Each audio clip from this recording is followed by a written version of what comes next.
যেহেতু ভর্তা সেহেতু একটু তেল দিয়ে দিলাম। তো রেসিপিটা ভালো লাগলে আমার সাথে থেকো, পাশে থেকো, লাইক শেয়ার কমেন্ট করে দিও। আমার পেজটা ফেসবুকে ফলো করে দিও। আর ইউটিউব থেকে যারা দেখছো তারা বেল আইকনটা আমার ক্লিক করো, তাহলে নোটিফিকেশান তোমাদের কাছেই পৌঁছে যাবে।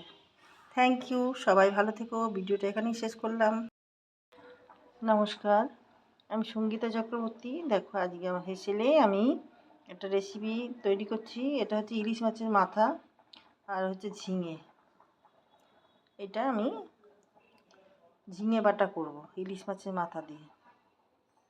এই জন্য এই নুন হলুদ মাখিয়ে ইলিশ মাছ আমি ভেজে নেব।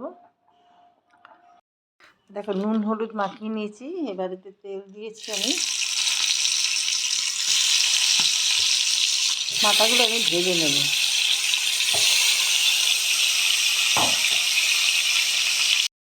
দেখো ইলিশ মাছগুলো ভাজা হয়ে গেছে, এবার আমি তুলে নেব, নিয়ে ঠান্ডা করে নেব।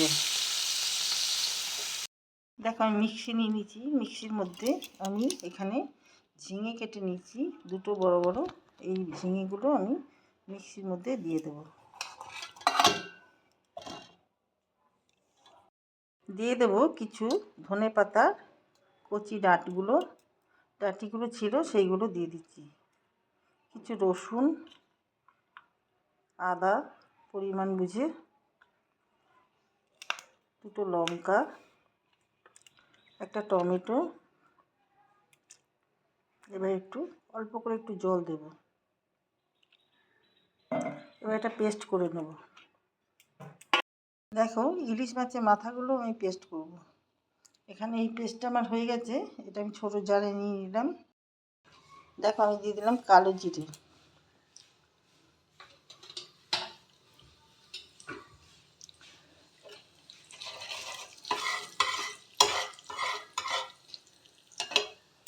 এই যে ঝিঙে বাটা, আর এই তোমার ইলিশ মাছের মাথাগুলো পেস্ট করে নিলাম।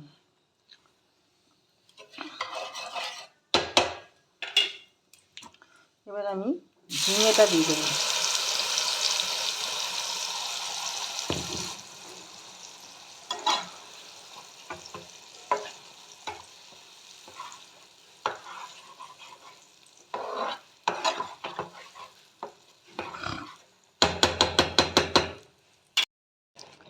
দিয়ে দেবো হলুদ গুঁড়ো, দিয়ে দেবো স্বাদ অনুযায়ী নুন, চিনি,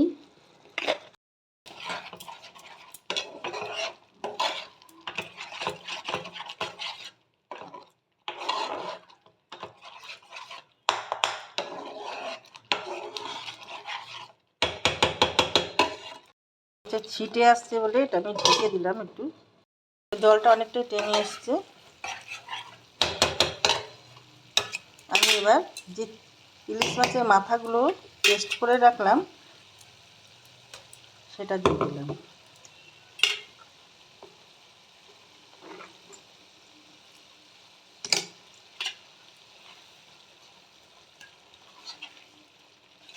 কেউ বুঝতেই পারবে না এটা ইলিশ মাছের মাথা বাটা।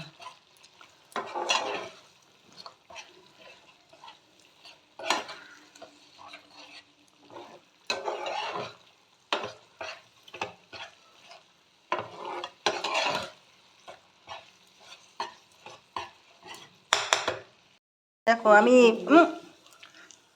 আমি এই তোমার একটু নারকেল দিয়ে দিলাম এর মধ্যে।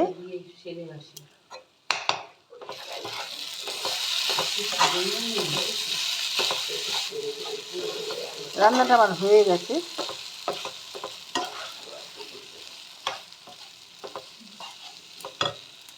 দারুণ টেস্টি, দারুণ সুস্বাদু হয় খেতে। এইভাবে যদি একবার করে খেয়ে দেখতে পারো। এটা তোমার শিম দিয়েও করতে পারো,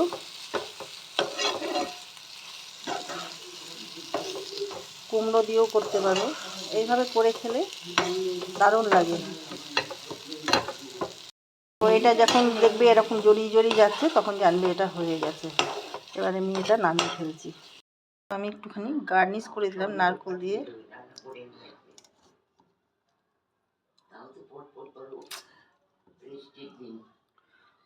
এক সেকেন্ড।